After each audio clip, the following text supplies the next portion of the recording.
Apprendre à ne pas juger. Conte zen inspiré par la sagesse bouddhiste.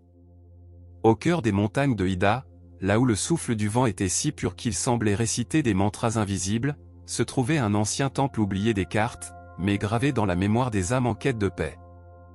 On l'appelait Sanshinji, le temple du cœur pur. Là-bas vivaient quelques moines, retirés du tumulte du monde, consacrés à l'étude de la méditation zen, à l'observation silencieuse de la nature, et aux enseignements muets du quotidien. Parmi eux se trouvait Ri, un jeune apprenti venu avec l'espoir de trouver de la clarté intérieure. Il avait voyagé de longues journées depuis la ville, portant en son cœur un mélange d'inquiétude, de fierté, et un besoin irrépressible de tout comprendre à travers des catégories, bien ou mal, juste ou faux, sage ou ignorant. Son esprit tournait sans cesse, mesurant, comparant, et surtout, jugeant. Ce vieillard marche si lentement. Comment peut-il être un maître spirituel? Pourquoi ce moine ne se lave-t-il pas plus souvent? L'odeur est insupportable. Cette statue est mal sculptée. Elle ne dégage aucune noblesse. Ses pensées glissaient en lui comme des ombres silencieuses. Il ne les exprimait jamais à voix haute, mais chacune était comme une pierre jetée dans l'étang de sa conscience, provoquant des remous qui troublaient sa vision.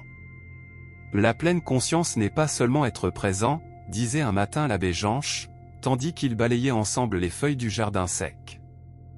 C'est apprendre à observer sans condamner, sans étiqueter, sans charger chaque instant de nos idées anciennes. Ri écoutait, mais ne comprenait pas.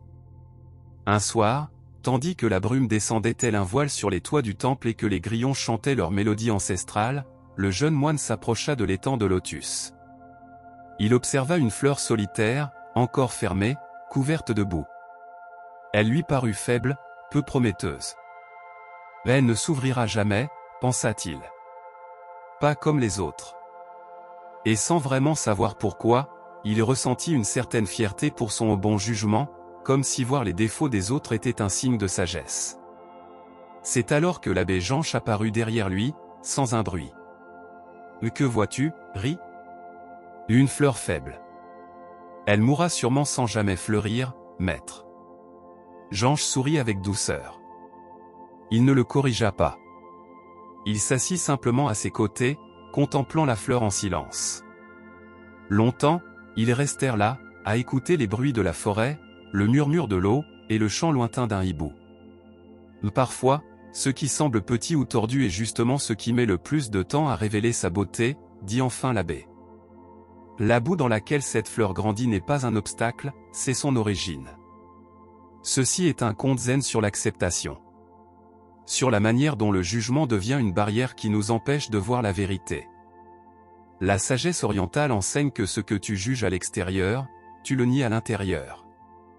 Et que ce n'est qu'en apprenant à regarder sans vouloir classer, sans vouloir contrôler, que l'on commence à vraiment voir. Cette nuit-là, Ri ne parvint pas à dormir. Non pas à cause d'une inquiétude, mais à cause d'une graine qui venait d'être plantée en lui, une nouvelle forme de doute, silencieuse, vivante. Un doute qui ne réclamait pas de réponse, mais simplement de la présence. Le lendemain, Ri se réveilla plus tôt que d'habitude. Le chant des corbeaux résonnait entre les cèdres, comme s'il annonçait la naissance d'un jour différent. La brume enveloppait encore les branches, et les gouttes de rosée pendaient aux fougères comme de minuscules perles de sagesse. Dans le réfectoire, pendant le petit déjeuner silencieux, Ri observait ses compagnons avec un regard nouveau. Non pas avec moins de pensée, mais avec plus d'attention. Le moine qui mangeait de la main gauche, celui qui aspirait bruyamment sa soupe, celui qui semblait ailleurs pendant qu'il mâchait, jusqu'alors, chacun d'eux n'était pour lui qu'une catégorie mentale. Un jugement rapide, précis, confortable. Mais ce matin-là, quelque chose avait changé. Il se rappela les paroles du maître Janche. La boue n'est pas un obstacle. C'est l'origine. Au cours de la journée, Ri fut assigné au potager, aux côtés du frère Tetsujin, un moine âgé que beaucoup considéraient comme excentrique. Il avait une manière étrange de parler aux plantes comme à des enfants espiègles, et parfois, il restait immobile de longues minutes à contempler une pierre, comme s'il attendait qu'elle lui confie un secret. Ri l'avait déjà jugé plus d'une fois, bizarre, voire inutile. Ce matin-là, alors qu'ils arrachaient ensemble les mauvaises herbes, Ri rompit le silence. « Frère Tetsujin, pourquoi parlez-vous aux plantes ?» Tetsujin ne répondit pas tout de suite. Il regarda ses mains pleines de terre, les leva vers le soleil comme pour écouter quelque chose dans l'air, puis sourit. « Parce qu'elles ne me parlent pas avec des mots. Et moi non plus, je ne leur réponds pas avec des idées. On partage simplement ce que nous sommes, sans jugement. » Ri resta silencieux. Le vent souffla doucement, et les feuilles des pruniers frémirent comme si elles comprenaient mieux que lui ce qu'il venait d'entendre. « Ça ne vous semble pas ridicule, parfois » insista-t-il. Tetsujin éclata de rire. « Bien sûr que si. Mais qui suis-je pour juger ce qui paraît ridicule ou non ? Peut-être que le plus ridicule, en réalité, c'est de croire que tout doit avoir du sens simplement parce que je le regarde depuis ma petite rive. » C'était là une grande leçon spirituelle déguisée en moment simple. Le jugement, comprit Ri, est comme un mur que nous élevons face à tout ce que nous ne comprenons pas. Il nous protège, certes, mais il nous isole aussi. Et cet isolement se déguisait en sagesse, alors qu'il n'était, au fond, qu'une forme de peur. La véritable pratique de la pleine conscience, pensa Ri. Ce n'est pas seulement respirer ou rester assis en silence. C'est observer comment mon esprit réagit, comment il se défend, comment il étiquette tout ce qu'il touche. Cette impulsion à juger à chaque instant, d'où vient-elle ? Quelle peur cache-t-elle ? Ce soir-là, en lavant son bol dans la rivière, il vit son reflet dans l'eau. Il ne semblait pas si différent des autres. Son visage était tout aussi humain, tout aussi fragile. Au fond, n'était-il pas, lui aussi, un lotus poussant dans la boue ?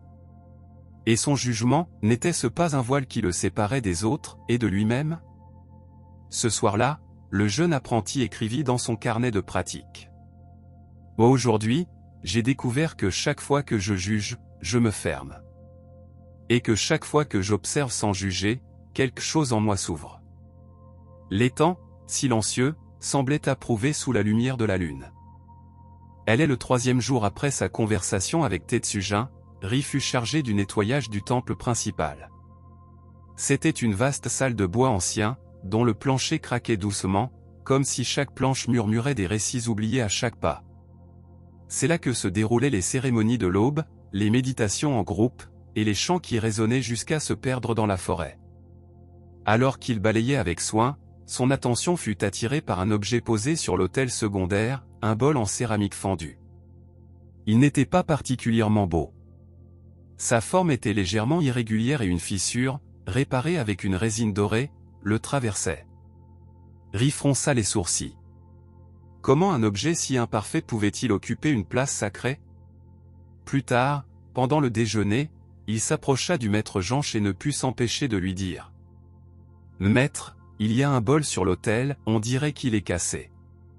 Ne vaudrait-il pas mieux le remplacer par un œuf ?» L'abbé posa doucement ses baguettes sur son plateau, leva les yeux avec calme et répondit. « Ce bol a été brisé par un jeune disciple, il y a bien des années. Nous l'avons restauré selon la tradition du kintsugi, qui honore les cicatrices au lieu de les cacher. Cette fissure fait désormais partie de sa beauté, non pas malgré elle, mais grâce à elle. » Ri frissonna. Non à cause du bol, mais à cause de ce qu'il semblait lui dire sans mots. Alors, il a plus de valeur maintenant ? Ni plus, ni moins, répondit le maître. Seulement, plus vrai. Ce conte zen parle du jugement et de la compassion intérieure. Ri comprit que son besoin de vouloir remplacer ce qui ne correspondait pas à ses critères n'était qu'une forme de peur. Peur de regarder ses propres fêlures. Peur de ne pas être suffisant, correct, parfait. C'est pour cela qu'il jugeait, car il était plus facile de condamner à l'extérieur que de voir en soi-même. Ce soir-là, pendant la méditation zazen, Ri sentit que ses pensées étaient moins bruyantes. Non pas parce qu'elles avaient disparu, mais parce qu'il ne les poursuivait plus avec le même jugement. Il ne les étiquetait plus comme bonnes ou mauvaises, utiles ou inutiles. Il les laissait simplement passer, comme des feuilles flottant sur une rivière. L'enseignement bouddhiste de la non-dualité prenait forme dans son expérience. Ce qui auparavant était l'ego ou inutile ou pouvait désormais être vu comme une partie du tout. L'imparfait contenait de la beauté. L'incomplet était aussi complet. Après la méditation, il retourna dans le temple vide. Il s'agenouilla devant l'autel et observa à nouveau le bol. Il ne le vit plus comme une erreur, ni comme une simple décoration. Il le vit comme un miroir. Apprendre à ne pas juger n'est pas un acte moral, pensa-t-il. C'est un acte de libération. Lorsque nous cessons de juger, nous déposons aussi le fardeau que nous plaçons sur nous-mêmes. Et en cet instant, pour la première fois depuis son arrivée au temple, Ri sourit. Non pas à cause de ce qu'il avait compris, mais grâce à ce qu'il n'avait plus besoin de comprendre. La nuit tomba sur Sanshinji. La lune se reflétait sur les tuiles du temple comme une lampe paisible. Et le silence était si profond, qu'on aurait dit qu'il écoutait. Les jours commencèrent à s'écouler avec une lenteur nouvelle pour Ri. Non pas que le travail fût moins intense, mais parce que son regard était devenu plus vaste, plus patient. Le jugement apparaissait encore, comme un vieux visiteur qui refuse de partir, mais désormais, Ri le saluait sans l'inviter à rester. Un matin, alors qu'il revenait de la forêt après avoir ramassé du bois avec 2 autres moines, Ri aperçut une silhouette assise à l'entrée du sentier de pierre qui menait au temple. C'était un vieil homme vêtu de haillons, la peau brûlée par le soleil, la barbe emmêlée, le visage partagé entre la fatigue et la sérénité. Il ne parlait pas.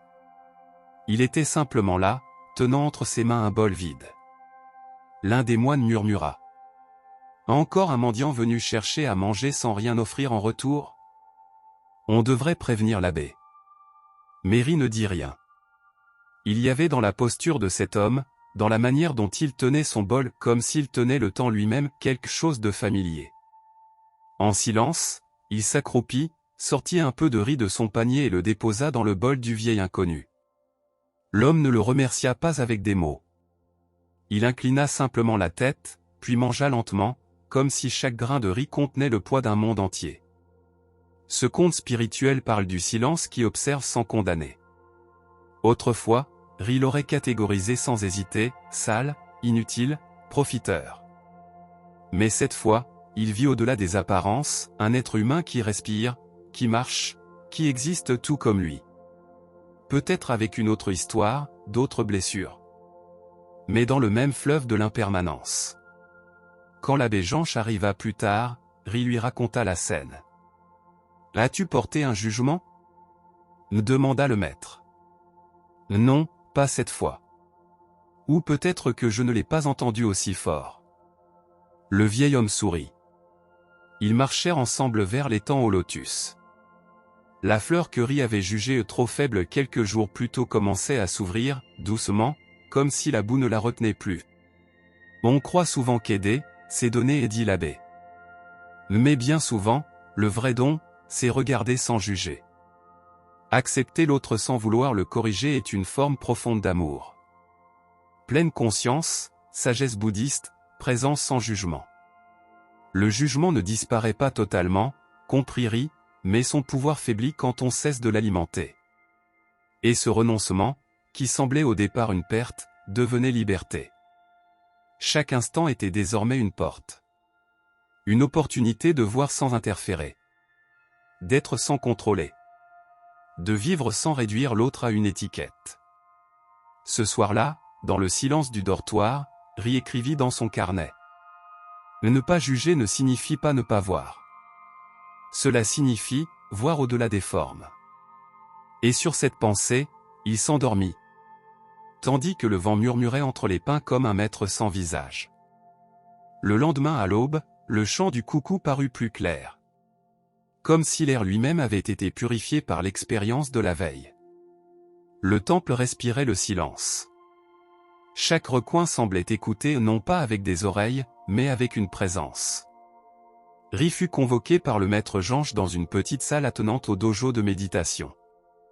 Là, l'abbé écrivait sur un papier de riz, traçant des kanji avec une sérénité qui semblait jaillir du centre même de l'univers. Il ne leva pas les yeux lorsque Ri s'agenouilla en silence. Rit et dit enfin le maître, sais-tu ce qu'il y a de plus lourd à porter pour un moine? Le jeune homme pensa, le bol? Le sac de voyage? Les livres du Stra? Le jugement, répondit l'abbé avant que Rit ne parle. Une seule parole jugée, une seule pensée condamnée, et le cœur se couvre de nuages. Il n'existe pas de charge plus pesante que celle de celui qui croit savoir qui est l'autre. Rit garda le silence. Ces mots ne le touchaient pas comme une leçon extérieure, mais comme une vérité qu'il commençait déjà à pressentir en lui. Hier, en regardant le mendiant, dit l'abbé avec douceur, tu n'as pas seulement vu lui. Tu t'es vu toi-même, sans les masques. N'est-ce pas? Rit acquiesça lentement. Ne pas juger ne signifie pas devenir aveugle, ajouta le maître. Cela signifie regarder avec les yeux du cœur. Sans ériger de murs, sans brandir d'armes. C'est voir l'autre sans projeter nos propres peurs, blessures ou désirs. Un conte spirituel pour dormir et s'éveiller en même temps. À cet instant, Rit se souvint de son père. De son ancien maître de calligraphie. Même d'un vieil ami de la ville avec qui il avait coupé les ponts après une dispute futile. Un à un, il les reconnut dans sa mémoire. Et aussi les jugements qu'il avait collés à chacun d'eux. Injuste. Froid. Fier. Ignorant. Et pour la première fois, il comprit que ces jugements n'étaient pas des vérités, mais des douleurs qu'il n'avait pas osé regarder. « Que dois-je faire de tout cela ?» murmura-t-il. Janche posa délicatement son pinceau, le nettoya avec soin, puis répondit. La même chose que pour le bol brisé. Ne le cache pas. Ne le jette pas. Dore-le de compassion. Les fêlures de l'âme ne se guérissent pas par la correction, mais par une acceptation profonde. La pleine conscience, c'est se souvenir avec amour de ce que nous avons tenté d'oublier avec dureté. Ce jour-là, Rit ne travailla pas. Il n'étudia pas. Il marchait. Il suivit les sentiers de la forêt, traversa les vieux ponts de bois, et s'assit au bord du ruisseau. Il ne médita pas. Il ne réfléchit pas. Il était là. Simplement. Et dans cette pause sans but, il sentit son être s'assouplir. Comme la terre humide après la pluie. Lâcher le jugement, c'est comme lâcher une corde tendue depuis des années. Il ne s'agit pas d'arrêter de penser. Il s'agit d'arrêter de se battre. Et dans cet abandon silencieux, Rit commença à comprendre le langage secret des arbres, des pierres, des oiseaux. Et de son propre esprit en paix. Ce soir-là, il écrivit.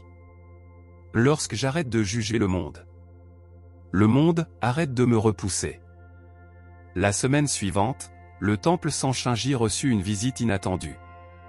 C'était un jeune moine errant nommé Keto, qui demanda à rester quelques jours avant de poursuivre son pèlerinage vers le sud.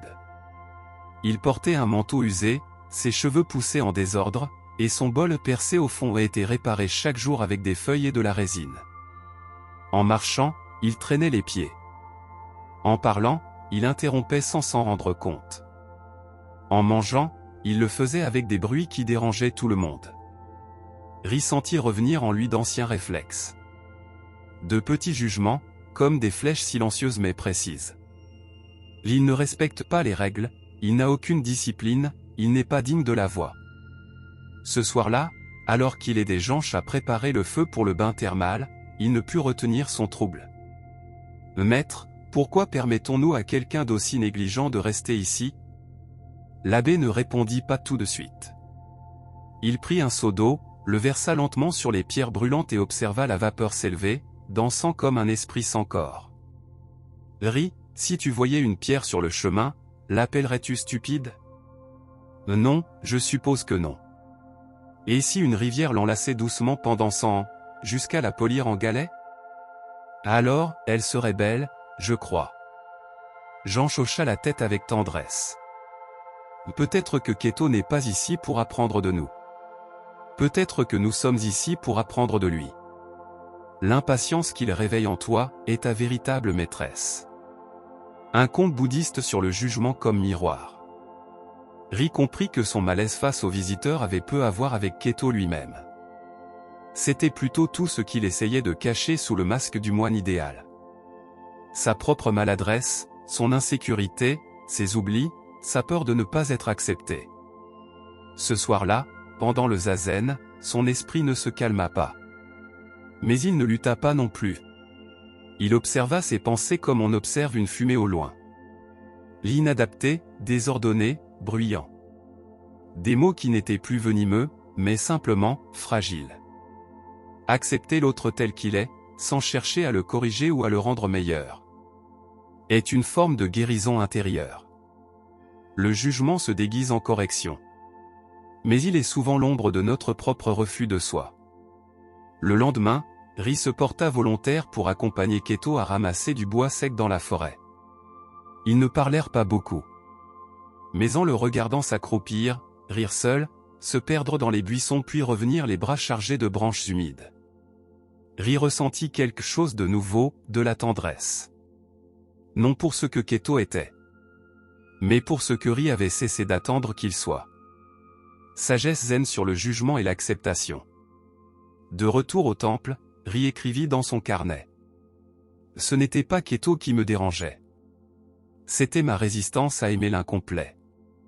Et pour la première fois, sa calligraphie trembla, avec beauté. Le vent d'automne soufflait plus froid cette nuit-là. Mais à l'intérieur du temple, le feu du bain brûlait avec une chaleur silencieuse. Comme si la compassion elle-même avait allumé sa flamme. Quelques jours plus tard, Keto reprit la route sans prévenir. À l'aube, il laissa un petit mot à l'entrée du temple. Merci pour le toit, le riz et le silence. Il ne signa pas. Il ne demanda rien de plus. Il partit comme il était arrivé, comme une question, qui n'attendait pas de réponse. L'automne s'était installé plus fermement. Les feuilles tombaient comme des prières silencieuses sur les sentiers de pierre. Et le bruit de la rivière devenait plus présent. Comme si elle coulait aussi à l'intérieur des murs du temple. Ce jour-là, Ri marcha seul sur le sentier longeant le ruisseau. Arrivé à un virage, il s'assit sur un rocher couvert de mousse. Il ferma les yeux. Pas pour méditer, mais pour ne pas intervenir. Il ne cherchait plus à s'améliorer, à comprendre plus, ou à atteindre quelque chose. Il était simplement là, comme une partie du paysage. C'est alors qu'il le ressentit. La rivière ne le jugeait pas. Le vent ne le corrigeait pas. L'arbre ne lui demandait pas de s'asseoir droit. La vie, dans son état le plus pur, n'exigeait rien. Un conte zen sur la liberté d'abandonner cette voix intérieure qui compare, classe, évalue et condamne. Ri comprit que pendant des années, il avait cru que le jugement était nécessaire pour survivre, progresser, se protéger. Mais maintenant, il voyait que le jugement était une chaîne, pas une épée. Il ne le rendait pas plus fort. Il le rendait plus rigide. Le maître dit-il ce soir-là, alors qu'ils marchaient ensemble sous le ciel étoilé. Je crois que j'ai enfin compris. Janche ne répondit pas tout de suite. Il leva simplement les yeux vers le ciel. Et qu'as-tu compris, Ri? Que juger, ce n'est pas voir. C'est fermer les yeux et croire qu'on a déjà vu. L'abbé sourit. Ils s'arrêtèrent près de l'étang. Les fleurs de lotus commençaient à se refermer pour l'hiver. Lorsque tu cesses de juger, dit-il, tu commences à permettre. Et lorsque tu permets, tu commences à aimer. La méditation zen ne consiste pas à rester immobile. Elle consiste à vivre sans condamner. Observer chaque geste, chaque pensée, chaque émotion, même les plus inconfortables. Sans chercher à les réparer tout de suite. Sans transformer la vie en problème à résoudre. Ri comprit alors que le jugement était le reflet de l'ego. Qui cherche encore à avoir raison, à contrôler, à tout comprendre. Mais la rivière ne pose jamais de questions. Elle suit son cours. Elle offre. Pleine conscience comme manière d'aimer sans posséder, d'être sans interférer. Ce soir-là, pendant que l'encens se consumait dans le zendo, Ri écrivit sa pensée la plus simple et la plus vraie. Quand le jugement tombe, tout peut être ce que c'est déjà. Et à cet instant, il sut qu'il n'avait plus besoin de preuves. Seulement de présence. Seulement de gratitude. Seulement d'être. Les mois passèrent. L'hiver arriva avec son manteau de silence, recouvrant les toits du temple d'une fine neige.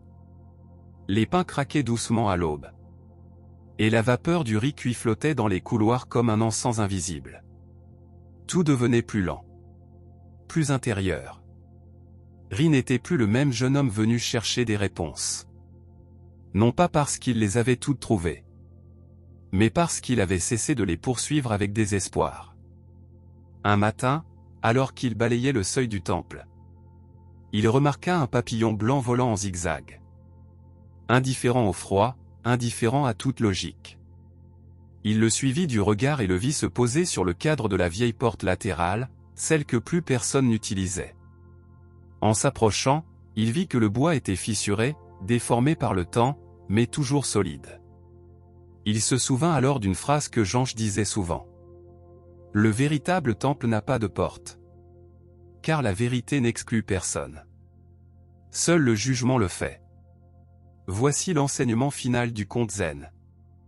Le jugement ferme des portes que la vie essaie d'ouvrir. Chaque fois que nous condamnons, nous nous éloignons. Chaque fois que nous mettons une étiquette, nous réduisons le monde à ce que nous croyons déjà. Mais la vie, la vraie, la sacrée, la présente est toujours plus vaste que nos concepts. La pratique spirituelle n'est pas de fuir le monde, mais de le voir sans devoir tout corriger. Ri ne cessa pas d'avoir des pensées. Elles continuaient à venir. Mais désormais, il les voyait arriver et repartir. Il ne les attrapait plus, ne les repoussait pas. Il les laissait passer, comme des nuages dans un ciel ouvert. Un jour, alors qu'il servait du thé à un groupe d'enfants du village, l'un d'eux, curieux, lui demanda « Que as-tu appris de plus important au temple ?» Ri sourit, et répondit sans réfléchir. « À ne pas décider trop vite qui je suis, ni qui tu es. » Les enfants rirent sans comprendre. Mais la réponse n'était pas faite pour être comprise par l'esprit. Sagesse orientale, enseignement bouddhiste et pleine conscience appliquée. Au coucher du soleil, Ri retourna près de l'étang. La fleur de lotus qu'il pensait ne jamais voir éclore était là, entièrement ouverte. En son centre, une goutte d'eau reflétait la lumière du soleil couchant, comme un œil serein. Il s'inclina en silence. Pas pour prier, ni pour demander. Juste pour remercier. Pour la pierre. Pour le bol brisé. Pour le mendiant. Pour Keto. Pour chaque jugement qu'il avait un jour cru juste. Et qu'il avait fini par laisser aller. Dans sa dernière note de cet hiver, il écrivit. Je ne me demande plus si les choses sont bien ou mal. Je me demande si je peux les voir. Sans qu'elles aient besoin d'être différentes. Et dans ce geste, Ri ne s'éveilla pas comme les anciens récits le racontent. Mais il se reposa. Enfin. Profondément. Sans fardeau. Comme si, au plus profond de lui, il avait cessé de vouloir pousser le monde. Cette nuit-là, le temple sembla respirer plus calmement. Et la neige tomba avec une douceur telle que même le jugement s'endormit.